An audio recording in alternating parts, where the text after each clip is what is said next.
เป็นอันใดอันเข้าหาแก้วดองเรียบร้อยแล้วบ่เอาละเพิ่นว่าในใดอะน่ะเดือนหกอ๋อเพิ่นเลื่อนไปเดือนหกเดือนหกสิมานี่บ่ป๊าดตัวเลื่อนใกล้เติบเนาะฟังเว้านี่อันสมมุติว่าปุ๊บไปฮอดเดือนหกแล้วแบบว่าบ่ท่วงบ่ทันอีกเด้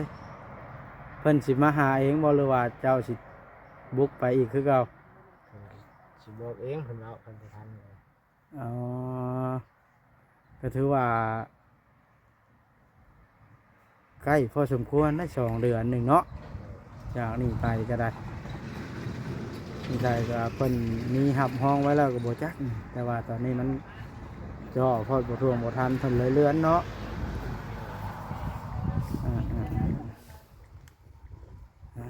ใครอยู่ดอก2 ดองคุยกันง่ายอยู่บ่มีเรื่องเดือดดราม่าหยังดอกบัดนี้เนาะอย่าลืมกดติดตามเพื่อเป็นกำลังใจให้ผมด้วยนะครับทุกคนขอบคุณมากๆครับพี่น้องเปิดภาพขึ้นกันตอนนี้อยู่เพื่อนไอ้เล่าพี่น้องเลยจะพอดีว่าทางเอื้อยหมดกับพ่อจ้อยเพิ่นได้มาฮอดบ้านโนนสันบ้านน้องตุ๊กแล้วตอนนี้มาแวะพักอยู่เพื่อนไอ้เล่าซะก่อนตอนนี้เพิ่นกำลังพูดคุยกันอยู่พี่น้องเลยอันนี้รถจักรเพิ่นก็ยิงลงมาแต่ดงเห็นพุ่นละป๊าดต่อไปคือว่าป๊าดต่อได้หยังอันนี้หลากหลายแล้วสบายดีเด้อไอ้อันนี้นะมาจากไหนมาจากไหนสบายดีสบายดีเด้อไปหมดครับพอจ้อยกระดานบ่แต่บุกมาฮอดพี่แล้วบ่เด้อนี่เฮ็ดแห้งเลยท่านเจ้าเนาะออกแต่เช้าบ่มาแต่เมื่อวานก็เล่นวานมาแต่วันนี้คุยกันไปฮอดชัยแล้วนี่เราครับตามกันไปเรื่อยเปื่อยไปจากไหนมาจากไหนกลับตอนไหนหมดนี่กินอย่างเดียวเลยเบาเหล้าก็เจ้าอะไรเอาเราเลยกินมันเลยจะน้อยสิว่ามาหาบ่าวเล่านะไม่ได้กินยังกับบ่มีปัจจัย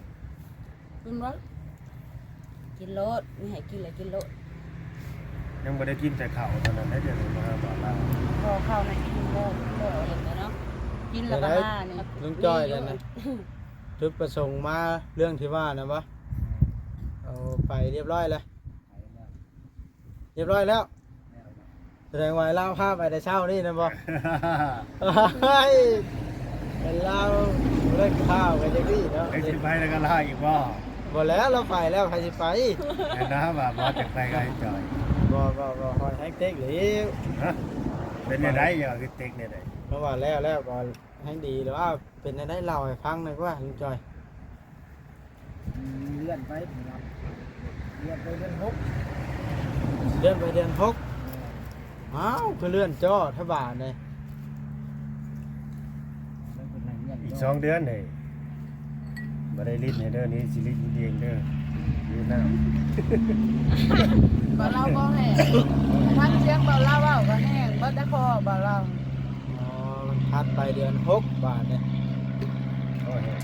ไอ้จอยไอ้ที่กินบอกกับเพใช่มาหายกับเพนี่น้ำหอดเลยอีจอยกินบอก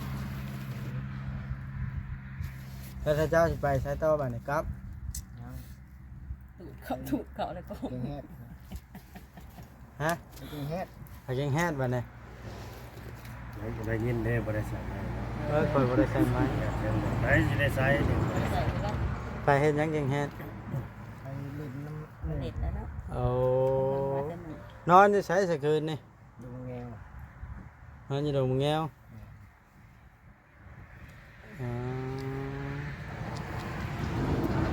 บ่เวียงบ่จักบ่ได้เพิ่นจังบ่ไปเพิ่นบ่เวียงนะไปพุบ่ฮู้เลยบ่ได้โทรหาเพิ่นแม่นค่าบุญบ่บ้านเพิ่นบ่ได้บอกเพิ่นว่าออกมาพร้อมกันบอกเอาเบาเบี้ยงแล้วก็บอกคนไทยคนฮู้ออกมาหลายลังนั่น เงินหลายเลยน้องตุกนี่เนาะพัดไป2 เดือนนึงก็สิหาทัน ของเขาเลย เวลาก็พังน้ำบอกผมไป หน่อยนะก็ได้ยินเขาเจ้าบอกกันด้วย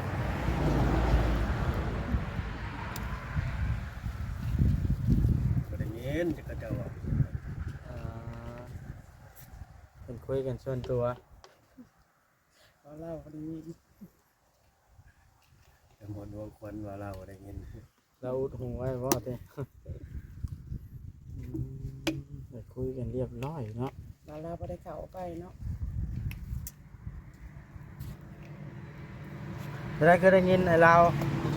เคยได้ยินว่าน้องตุ๊กห้ามไผเข้าไปก็ ถามยังถามยัง คอยเบิ่งในคลิปแล้วผมเช้าเลย ว่าได้ว่าให้พังหน่อยว่า ถามผู้ได้สิได้หามผู้ใดก็ไปได้แบบ เชื่อบ่ได้ว่า ตัวข่อยว่าไอ้ลาวนะ ไปได้เบิดนั่นแหละ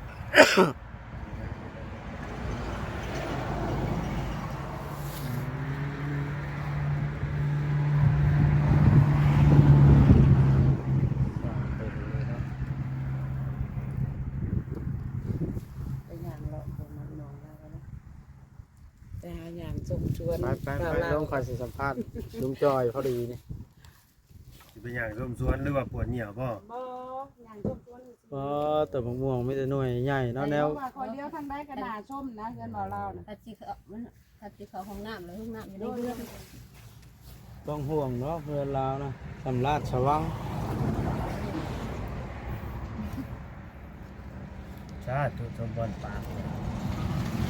บ่ได้มีอย่างอัน พี่ดาวเด้อบักม่วง เปลี่ยนแปลงว่าอันเรื่องที่ว่านะอันเข้าใจตามเว้าเลยสมมติว่าเดือน6ถ้าเกิดว่าบ่ทันอีกได้เจ้าสิมาทาบทามเบิ่งอีกบ่หรือว่าจังไดบัดน่ะ คือว่าเพิ่นสิมาหาเองเพิ่นเนาะ โอ้ นอนเดือน6แล้วเราสิไปหาเอง ทำแบบว่าทันบ่ทันก็เพิ่นสิไปหาเอง แล้วเราก็สิไปบอกเอง คันสมมุติว่าเพิ่นบ่ไปก็เจ้าได้มาถามคือเก่านี่เนาะ แม่นั่นแหละ พี่น้องเลยพอจอยบุกมาถึงที่วันนี้ไอ้เราเอาข้าวไผ่แพะนี่ เอาอีกแล้วบาดนี่บ้าบอดโทษไอ้ลาวบอกข่าวไปอีกเข้ามาพิษอีกบาดนี่เนาะ บ่ได้ผิดให้หยอกนะก่อนเนาะอ่าเอ้า ไปเห็นยังไง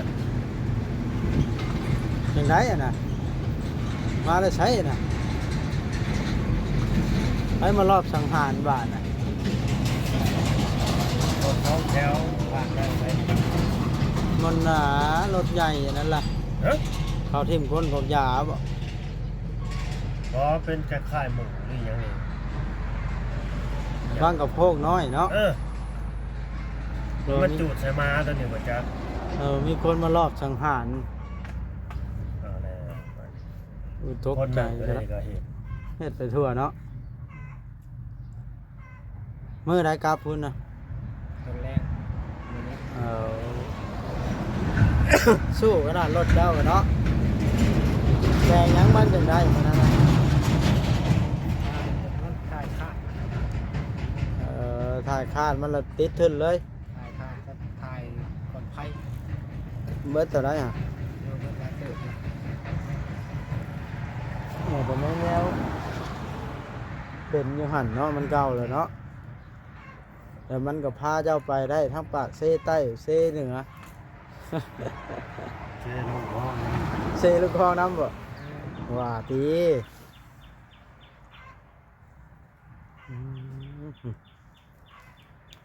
รถกำลังแล่นรถกายไปเลี้ยวเห็นรถเสด็งอ้าวรถแปลกแท้มาจอดรถหน้าเฮือน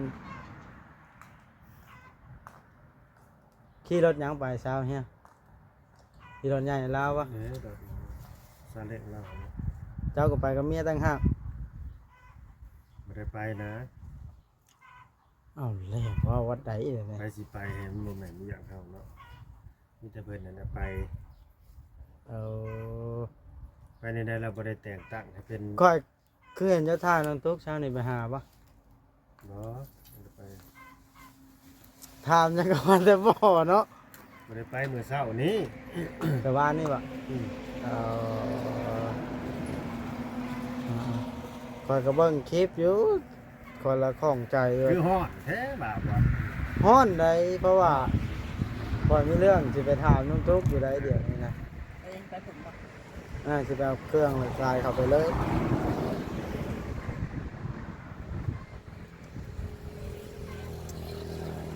ไปถามไป ต้อง มี ไป แล้วมีหยังก็ไปถาม ต้องถามเบิ่งเนาะ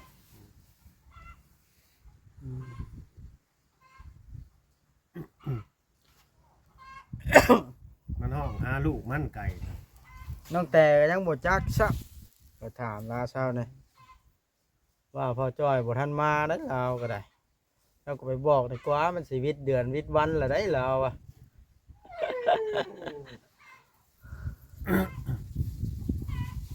มันเป็นหยังเลยหมดก็ไปเฮ็ดซองยอดจะแย่สิไปลักม่วงวะลักม่วงไอ้ลาว เอา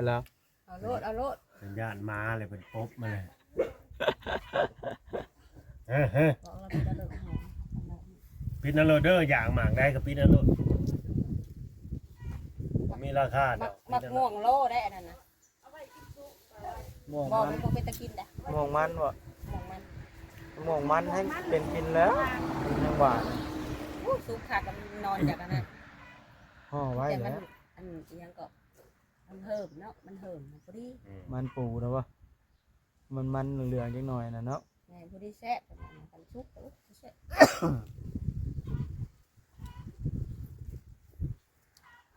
ซุปปติดใจของหมอนแอปเปิ้ล ม่วงแดงใหญ่ๆนั่นนะ แม่น่าจะเป็น อยากได้มาพุ่มกับปิดเอาเด้อมาตามระวังมาพุ่มเพื่อนนะ มีบ่จ้ะ มีปะ เอา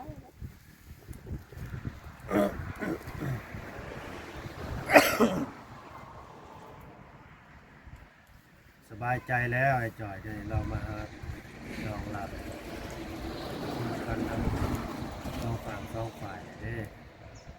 ลุรวมกันเรียบร้อยเนาะ มีหยังข้างข้างว่า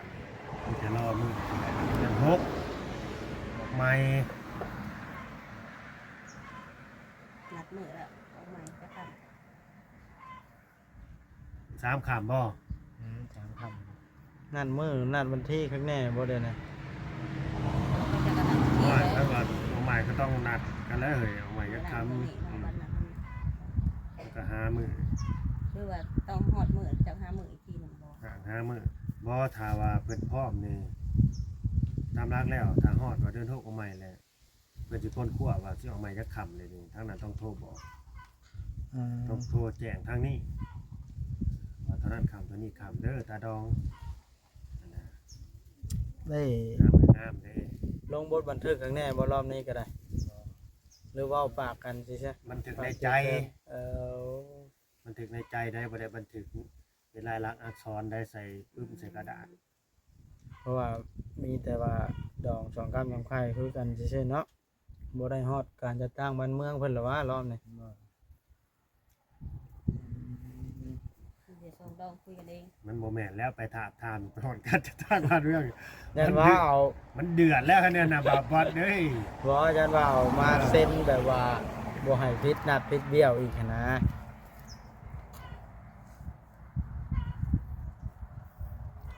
ใครอยู่สองแก้วสองดองคุยกันถึงกันเนาะมันก็ง่ายเป็นอันกันง่ายมันหยังก็ได้ ส่งแบบมันนะเด้ส่งที่เป็นใส่ เดี๋ยวสิเอา มันหยัง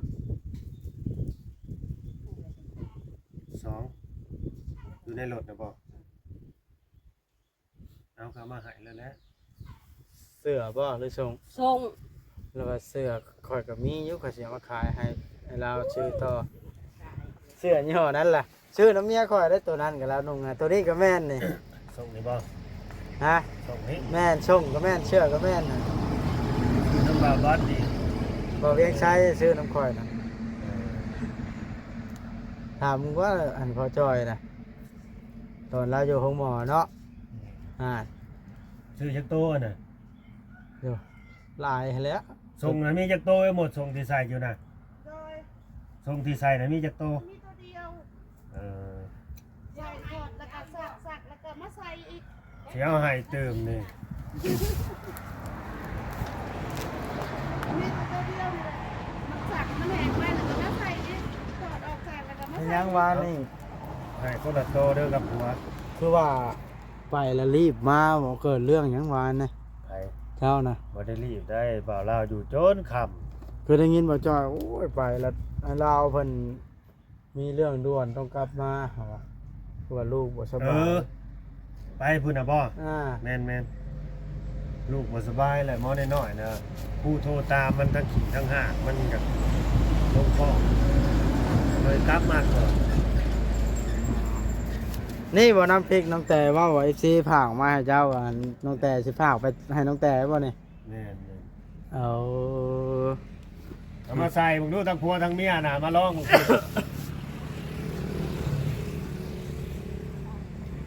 เอามาใส่คู่กันมึงดูเอ้ยถ่ายโซ่นี่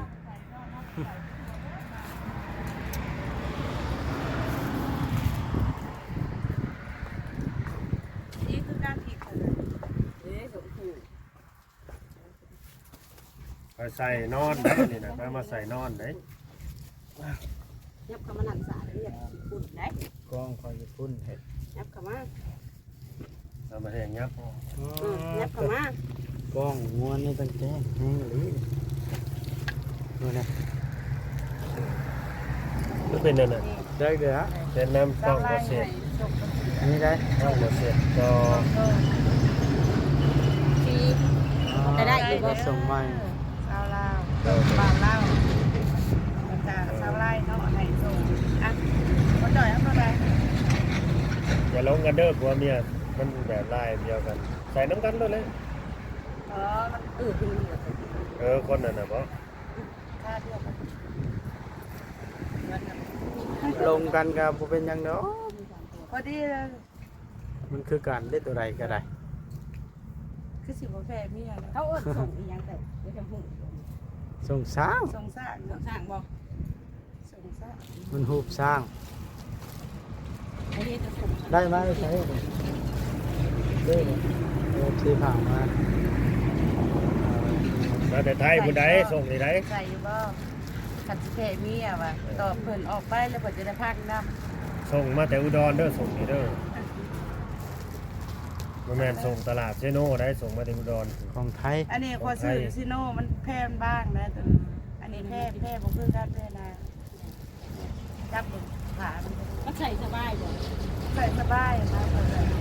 มันเบาเลยมันโตนะเดี๋ยวผมจะได้หมักใส่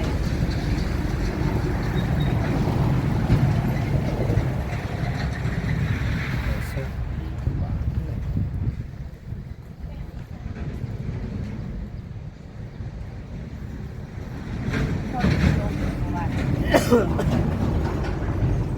บ่ได้แช่เย็นไว้ปะ บ่มีเลย ตั้งแต่พุ่นแหละมื้อพุ่นมาน่ะ หมดมาหมดเลยมันแบบเฮ็ดคือให้เบื่อเลย ว่าดอกเบื่อฮอนน้ำเย็น เบื่อเปิดมันเมาเลยมื้อนั้นเบื่อ ๆอ่ะไปอีกแล้วบ่ได้นะ ส่งกับเจ้าไร่แล้วก็นี่มันห่วงแล้วแหละ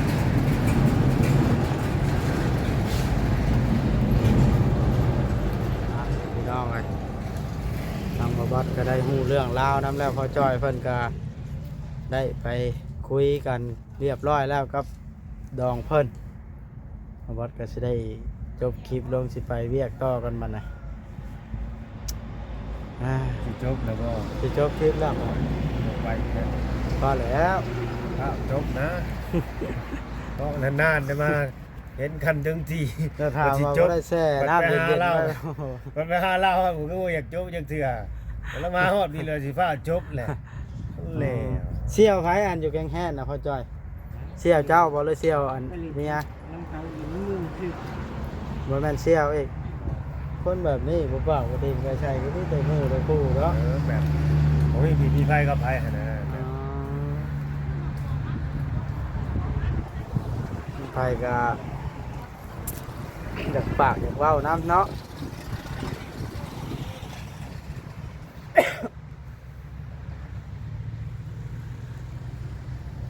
พี่น้องเอ้ยบาทนะ